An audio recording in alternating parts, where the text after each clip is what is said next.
Welcome to the Israel-Palestine Report.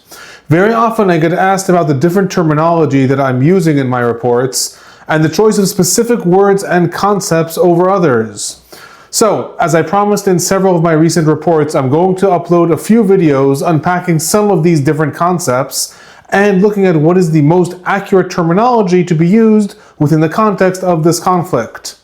This video focuses on the distinction between hostages, prisoners, and detainees, and why different groups within the Israel-Palestine arena are often described with one term over another. You're watching the Israel-Palestine Report with Professor Alon Burstein. Hit that subscribe button. Let's dive in. So, why do we use different terms to discuss people who are held against their will within this conflict? Before discussing the terms, I'm going to give a brief overview about who are the people that we're talking about. I'll also remind everyone, if you want to join the newsletter of the Israel-Palestine Report, you can find a link to the form to join it in the first comment below. So, who are the people that we're talking about?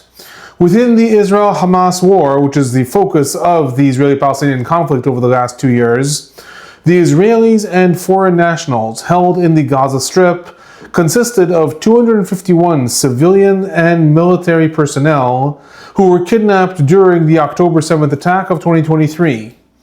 4 more Israelis had been previously held already in the Gaza Strip, bringing us to a total of 255 people who were the focus on the Israeli side who were held in Gaza, 168 of them who were taken alive, and 87 bodies that were kidnapped. Also, that list includes men, women, and children and elderly, who were all on the list of people who were kidnapped on October 7th. With regards to the Palestinians, those held by Israel consist of between 9,000 and 10,000 Palestinians who have been taken into custody by the Israeli military. The exact number varies on essentially a weekly basis, so I cannot give an accurate number. It's also important to note that these numbers are not always made public. These people, which include roughly 500 women and children as well as several elderly Palestinians, are people who are arrested by the Israeli military either in the West Bank over here or within the areas of the Gaza Strip over here.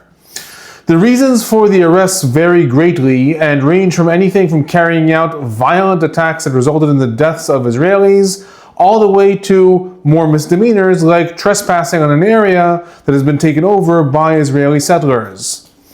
Of these Palestinians, roughly 4,500 have either been tried in Israeli military courts and have been sentenced to prison time in Israel or are in the midst of trials.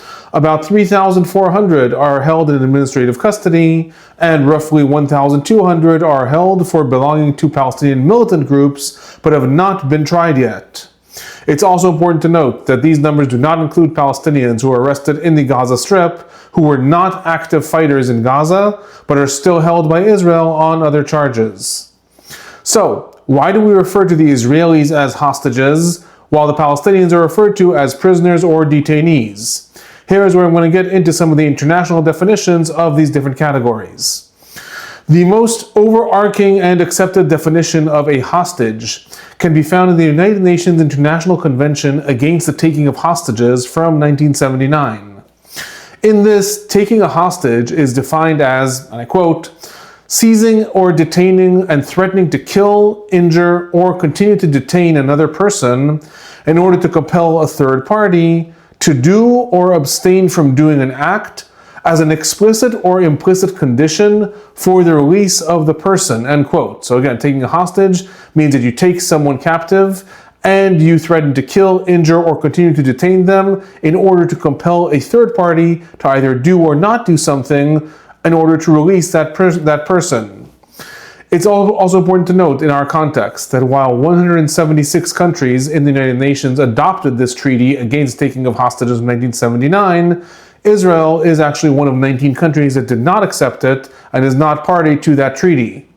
Despite this, from a definition standpoint, this is still the most accepted definition of what does it mean to take a hostage. It is someone that falls under that category that has been taken, and then there are threats against that person's life, or to be killed, injured, or to be continuously detained until a third party does something in response.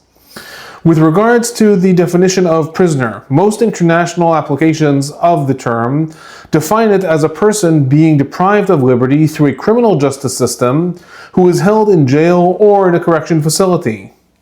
Now, because there's a lot of controversy about this, it is important to note the definition does not imply or suggest or require that that criminal justice system in question is a fair or even a legitimate one.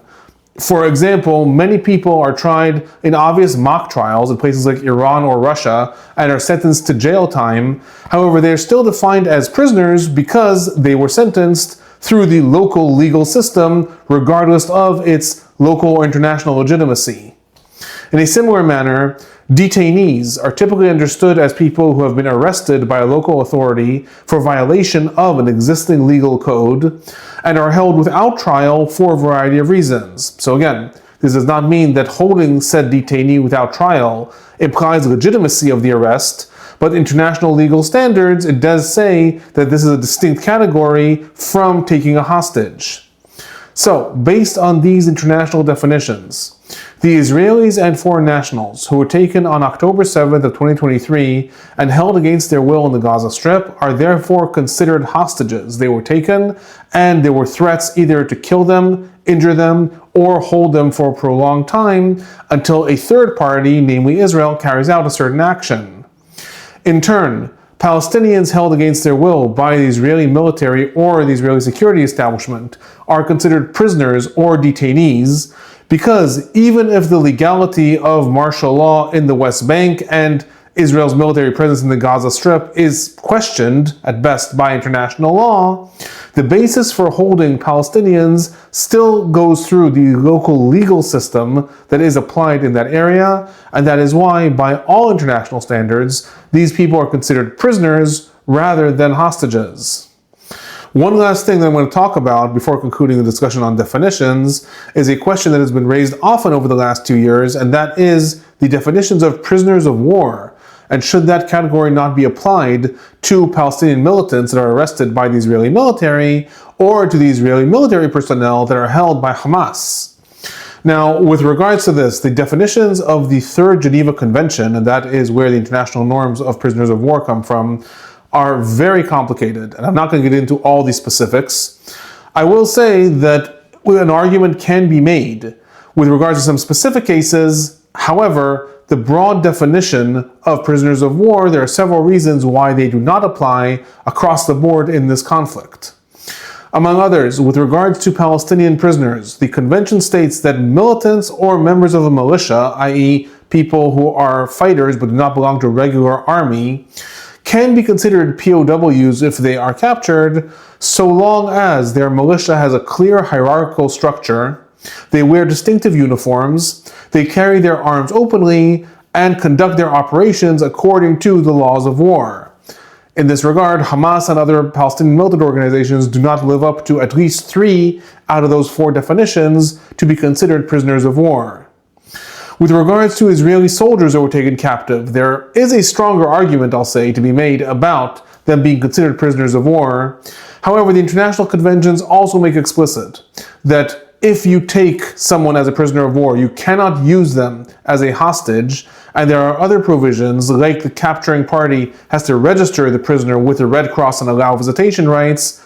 All of these complicate the definition of seeing the Israeli soldiers that were held by Hamas as prisoners of war rather than as hostages.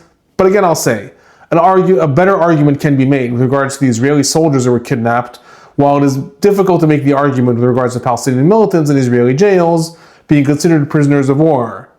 Overarchingly, however, when we look at the international definitions, hostage is the one that applies most accurately to the Israelis and foreign nationals that were held in the Gaza Strip, while prisoners or detainees is the one that applies most accurately to Palestinians that are held by the Israeli military or in Israeli jails.